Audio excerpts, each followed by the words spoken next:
শ্রবণ হচ্ছে মুখ্য। শ্রবণ না করলেই এ পথে এগোনো যাবে না। মহাপ্রভুর পার্শ্বদগণ জগতে এসেছেন, কেউ মহাপ্রভুর আগে এসেছেন, কেউ মহাপ্রভুর সঙ্গে এসেছেন, আবার কেউ মহাপ্রভুর পরেও এসেছেন। এইরকম মহাপ্রভুর লীলাকে জগতে প্রকাশ করবার জন্যই মহাপ্রভুর পার্শ্বদগণ আগপিত হয়ে এসেছেন। এটাই আমরা দেখতে পাই। আমরা তার আগে দেখছি মহাপ্রভু ঈশ্বর পরিপাক থেকে দীক্ষা গ্রহণ করেছিলেন, কাটোয়াতে সন্ন্যাস গ্রহণ করেছিলেন কেশব ভারতীদাস থেকে। মহাপ্রভুর আগে মাধবেন্দ্র পরিপাক ছিলেন, তিনি অদাচক বৃত্তি গ্রহণ করেছিলেন, কোন ভিক্ষা গ্রহণ করতেন না। অদাচক যে যা বিরোধ খেতেন তার নাম নেই। সেই মাধবেন্দ্র পরিপাক জন্য ভগবান নিজে উড়িষ্যার রেমুনায়, বালেশ্বর অন্তর্গত রেমুনায়, সেখানে তিনি মাধবেন্দ্র পুরী ভক্তের জন্য কি চুরি করেছিলেন। সাক্ষী গোপালে গিয়ে ভগবান নিজে ভক্তের জন্য সাক্ষী দিয়েছেন। তোতা গোপীনাথে গোদাবর পন্থের জন্য নিজে বসে পড়েছেন। ভক্ত ভগবানকে মালা দেবে, হাত পাচ্ছে না, তাই ভগবান নিজে বসে পড়েছেন। এইরকম ভক্তের কাহিনী আমরা শুনতে পাই। মহাপ্রভু সময় একজন ভক্ত ছিলেন, তার নাম হচ্ছে মুকুন্দ দাস। যেখানে মহাপ্রভু সন্ন্যাস নিয়েছিলেন সেই কাটোয়ার অনতি ধরে শ্রীখণ্ড নামক জায়গা। সেই মুকুন্দ দাস তার কাজ ছিল প্রতিদিন ভগবানের সেবা করা।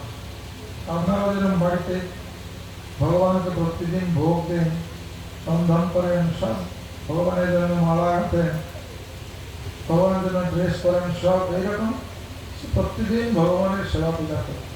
এরকম করতে করতে বৃদ্ধ হয়ে গিয়েছে, ছেড়ে যেতে পারছে না ভগবানের সেবা। একদিন অন্যত্র গিয়েছে, তার ছেলেকে বলেছে, তার ছেলের নাম হচ্ছে রঘুনন্দন, ছেলেকে বলেছে তুমি আজকে ভোগটা দিও, আমি বাইরে থেকে আসছি। ছেলে ভগবানকে ভোগ দিয়েছে। যথারীতি ছেলে মানুষ, আমার সে খেলাধুলো করছে, তার মা বলছে ভগবানকে আচমন দিলে না, আচমন দিয়েছে। তারপরে আবার পরবর্তী মা বলছে আর কি ভোগ দিবি, প্রসাদটা বাইরে বের করলি না তো। তখন রঘুনন্দন তার মাকে বলছেন, মা ঠাকুর তো সব খেয়ে নিয়েছে। মা বলছে অবাক কাণ্ড, ছেলে মানুষ তো খেয়ে নিয়েছে। তো বলছে তারা কিছু বলেনি। বাবা ফিরে এসছে মুকুন্দ দাস, বাবাকে বলছে, তার মা তার স্বামীকে বলছে এই ঘটনা। ছেলেকে জিজ্ঞাসা করছে, কিরে ভোগ দিচ্ছিল, প্রসাদ বের করেন না, ঠাকুর প্রসাদ খেয়ে নিয়েছে। তাই ঠিক আছে, আরেকবার ভোগ দাও। তো আরেকবার ভোগ দিয়েছে। ভোগ দেওয়ার মাঝখানে মুকুন্দ দাস মন্দিরে ঢুকে গেছে, কারণ সে সারা জীবন ভগবানকে ভোগ তো দিচ্ছে। যে ঢুকে গেছে দেখছে লাড্ডুটা ভগবান হাতে আর্ধেক খেয়ে নিয়েছে, আর্ধেক আছে। সেই মুকুন্দ দাসকে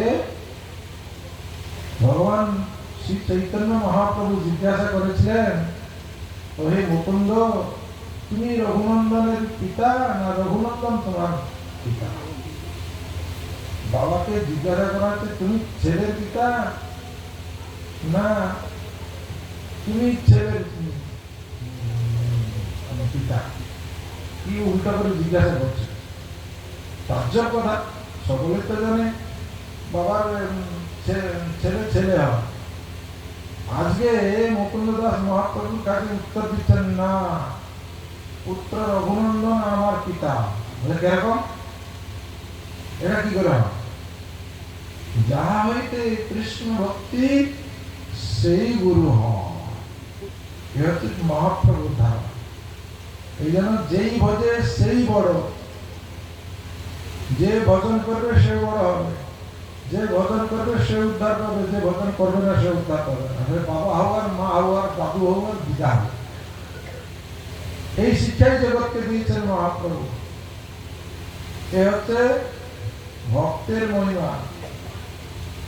আজকে আমরা মনে করছি দ্বাপর যুগে কৃষ্ণ অনেক লীলা করেছে, মহাপ্রভু লীলায় এই কথা দেখা যায় যে ভগবান খাচ্ছেন, এটা কে দেখতে পারে? ভক্ত না হলে দেখা যায় না। আমরা সকলেই ভগবানকে ভোগ দিই, ভগবান খায় কি না খায় আমরা কিন্তু জানি না। কেউ জানি? সকলে তো ভগবানের ভক্ত হয়েছে, শিষ্য হয়েছে, ভগবানকে মন্দিরে ভোগ দিই, ভগবান খায় কি না খায় জানেন? ভগবান খায় কি না খায় আমরা জানি না, কারণ আমরা শরণাগত ভক্ত নয়। যদি শরণাগত হতাম তাহলে বুঝতে পারতাম যে ভগবান আমাদের দ্রব্য গ্রহণ করছে। তাই বলেছেন পত্রম পুষ্পম ফলম তৈয়ম তুমি ভক্তা প্রদচ্ছতি তদহম ভক্ত প্রভূত অস্নামি প্রদতাত্মনঃ। ভগবান বলছেন আমার ভক্ত আমাকে পত্র, পুষ্প, ফল ও জল যদি দেয় তাহলে আমি গ্রহণ করি। আমার ভক্ত কিরকম ভক্ত? অস্নামি প্রদতাত্মনঃ, নিবেদিত আত্মা। যদি ভগবানের চরণে নিজেকে সমর্পণ করে থাকে তাহলে তার দ্রব্য আমি গ্রহণ করি, আর তার দ্রব্য আমি গ্রহণ করি না। ভগবান কেন খাবেন আপনার দ্রব্য? বিশ্ব ব্রহ্মাণ্ড ভগবান সৃষ্টি করেছেন, আপনার জিনিস খাওয়ার জন্য নয়। এটা ভগবানের সব কিছু, তো ভগবান কেন খাবে? ভগবান খাবে, কার জিনিস খাবে? ভক্তের জিনিস খাবে। যেরকম পৃথিবীটা ভগবান সৃষ্টি করেছেন, তাহলে পৃথিবীর মধ্যে ভারতবর্ষে ভগবান আবির্ভূত হচ্ছেন, অন্য দেশে আবির্ভূত হচ্ছেন না কেন? ভগবানের তো পার্সিভিটি আছে। আমি বলবো আমেরিকায় ভগবান আবির্ভূত হয়েছেন, কোনো অবতার হয়েছেন, রাশিয়াতে হয়েছেন, আর অন্য কোনো দেশে হয়েছেন, ভারতবর্ষে যদি আমাকে বলুন তাহলে হলেন না কেন? না, এই ভারতবর্ষে ভগবানের সমস্ত সাধকগণ জন্মগ্রহণ করেছেন, এখানে সাধনা করেছেন, এখানে মুনি ঋষির স্থান, এখানে গঙ্গা, যমুনা, সরস্বতী, নর্মদা, কাবেরী, গোদাবরী সমস্ত পুণ্যতয়া নদীগুলো প্রবাহিত হয়েছে। সেই জন্য ভগবান ভক্তের দ্রব্য ব্যতীত আর কার দ্রব্য গ্রহণ করবেন না। এই জন্য মহাপ্রভু ভক্তভাব অঙ্গীকার করেছিলেন এই কারণেই যে জগৎকে শরণাগতি শিক্ষা দেওয়ার জন্য। শরণাঙ্গ শরণাগতি হইবে যাহার, তাহার প্রার্থনা শুনে শ্রী নন্দ কুমার। কোটি কোটি মানুষ জন্মগ্রহণ করেছে, কোটি কোটি লোক, কোটি কোটি মানুষ ভগবানকে তাদের ভক্তি নিবেদন করছে, কিন্তু ভগবান কার ভক্তি গ্রহণ করছে সেটা কি করে জানা যাবে? সেটা তো জানা যাবে না। তাই জন্য বললেন শরণাঙ্গ শরণাগতি হইবে যাহার, যে শরণাঙ্গ শরণাগত তার প্রার্থনা ভগবান গ্রহণ শুনবেন, আর কার প্রার্থনা শুনবেন। এই জন্য শরণাগত হতে হবে। শ্রীকৃষ্ণ চৈতন্য প্রভু জীবে দয়া করে সপার্ষদ স্বধাম সহ অবতরে অত্যন্ত দুর্লভ প্রেম করিবারে না। কি বললেন? অত্যন্ত দুর্লভ প্রেম। দুর্লভ কোনটাকে বলা হয়? যদি আমি বলি যে আমাকে 5 কিলো সোনা দাও, এখন দিতে পারবেন? এটা দুর্লভ। সেই জন্য অত্যন্ত দুর্লভ প্রেম করিবার দান, অত্যন্ত দুর্লভ জিনিসটাকে দান করবার জন্য চৈতন্য মহাপ্রভু এসেছিলেন। কি বলেন? শিখাও শরণাগতি ভগতের কাম। শরণাগতি শিক্ষা দিয়েছেন। হ্যাঁ, অনুকূল গ্রহণ, প্রতিকূল বর্জন, কৃষ্ণ একমাত্র রক্ষাকর্তা, কৃষ্ণ একমাত্র পালনকর্তা, কৃষ্ণ হচ্ছেন একমাত্র স্বতন্ত্র, আমরা জীব হচ্ছে পরতন্ত্র। আর নম্রতা, এই শিক্ষা দিয়েছেন। এই জন্য শ্রীমদ ভগবত গীতায় কি বললেন? সর্বধর্মান পরিত্যজ্য মামেকং শরণং ব্রজ। কি বলেন? শরণং ব্রজ। সমস্ত কিছু ধর্ম জলাঞ্জলি দিয়ে আমার চরণে শরণাপন্ন হও। এই জন্য শরণাগতির শিক্ষা দিয়েছেন। আমরা যদি শরণাগতি না হতে পারি, ভগবানের চরণে শরণাপন্ন না হই, তাহলে ভগবান আমাদের কোনো জিনিস গ্রহণ করবেন না। এটা তো ভগবানেরই জিনিস। তাহলে ভগবানকে আপনি কি করবেন? আগে ভগবানের হন, তারপরে তো ভগবান আপনার জিনিস গ্রহণ করবেন। আপনি বাইরের লোক কিছু দিলে আপনি খাবেন না, অপরিচিত লোক দিলে আপনি খাবেন? কোনো জিনিস খাবেন না। আর আপনার ছেলে, আপনার বৌমা, আপনার মেয়ে, আপনার নিজের আত্মীয় লোক দিলে কি করবেন? দেখা দেখি নেই টক করে মুখের মধ্যে ঢুকিয়ে দিবেন, তাই তো? কেন? সম্বন্ধ আছে। ভগবান কার জিনিস গ্রহণ করবেন? আগে আপনি ভগবানের হন, তবে তো ভগবান আপনার জিনিস গ্রহণ করবেন। আপনি ভগবানের হবেন না আর ভগবান আপনার জিনিস খেয়ে নেবে, ভগবানকে আপনার চাকর নাকি? যা দিলে তাই খাবেন? তা তো খাবেন না। ভগবান চাকর কখন হবে? যখন আপনি ভগবানের কাছে নিজেকে সমর্পণ করে দিবেন। এই জন্য রঘুনাথ দাস গোস্বামী আমাদের বাংলার ছেলে, চিরাবতী মহোৎসব হয় পানিহাটিতে। সেই রঘুনাথ দাস গোস্বামী জমিদার ঘরের ছেলে ছিল। সে সংসার ত্যাগ করে পুরীধামে মহাপ্রভু চরণে নিজেকে সমর্পণ করে দিয়েছিল। পুরীধামে গিয়ে জগন্নাথ মন্দিরের সামনে দাঁড়িয়ে ভিক্ষাবৃত্তি গ্রহণ করত। আর তার বাবা দেখলো, আরে বাংলা থেকে উড়িষ্যা তো বেশি দূর নয়, আমার ছেলে সেখানে গিয়ে ভিক্ষাবৃত্তি করছে, অথচ আমাদের বাড়িতে কোটি কোটি টাকা আছে। 400 টাকা করে পাঠাতে শুরু করলো। রঘুনাথ দাস গোস্বামী গ্রহণ করলো না। কেন? আমি কৃষ্ণ ভক্তি করব, সংসার ত্যাগ করে ভগবানের সেবায় নিজেকে উৎসর্গ করব, এই আশা যখন করেছিলাম, তখন আমার বাবা আমাকে বাধা দিয়ে সুন্দরী একটি, কিন্তু আমি সব ত্যাগ করে চলে এসেছি। আবার সেই বাবার যদি টাকা গ্রহণ করি, তাহলে আমার কি হবে? বাবার বৃত্তি হবে। এই জন্য বিষয়ের অন্ন খাইলে মলিন হয় মন, মলিন মনে না হয় কৃষ্ণের ভজন।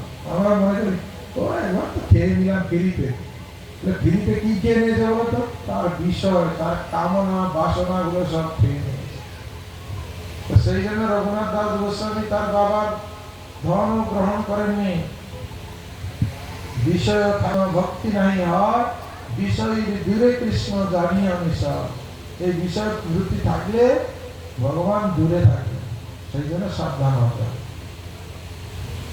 এই ভক্ত হওয়া অত সহজ জিনিস নয়, ভক্ত হওয়া অনেক কঠিন জিনিস।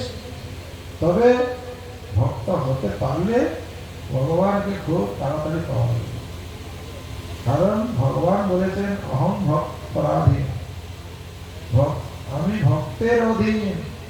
ভক্ত যেরকম বলবে আমি সেরকম চলি। শাক ভাজা দিলেও খাই, ছানা বসা দিলেও খাই, কিন্তু সে আমার ভক্ত হওয়া চাই।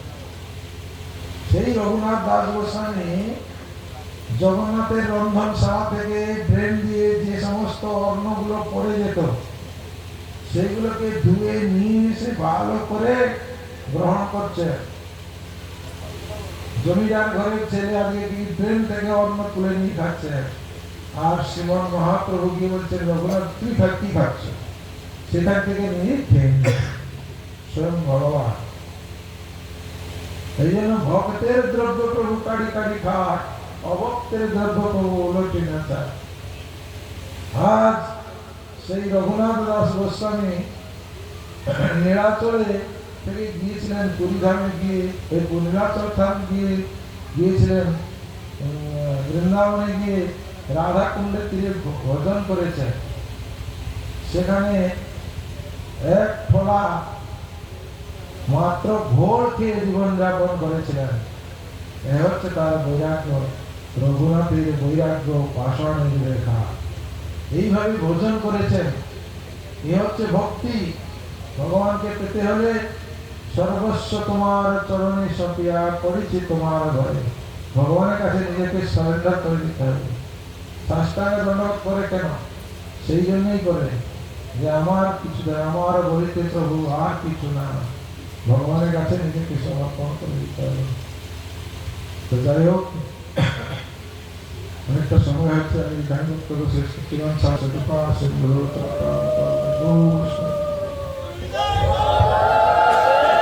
এখন হরিকথা বিশ্রাম, এবারে কীর্তন হবে।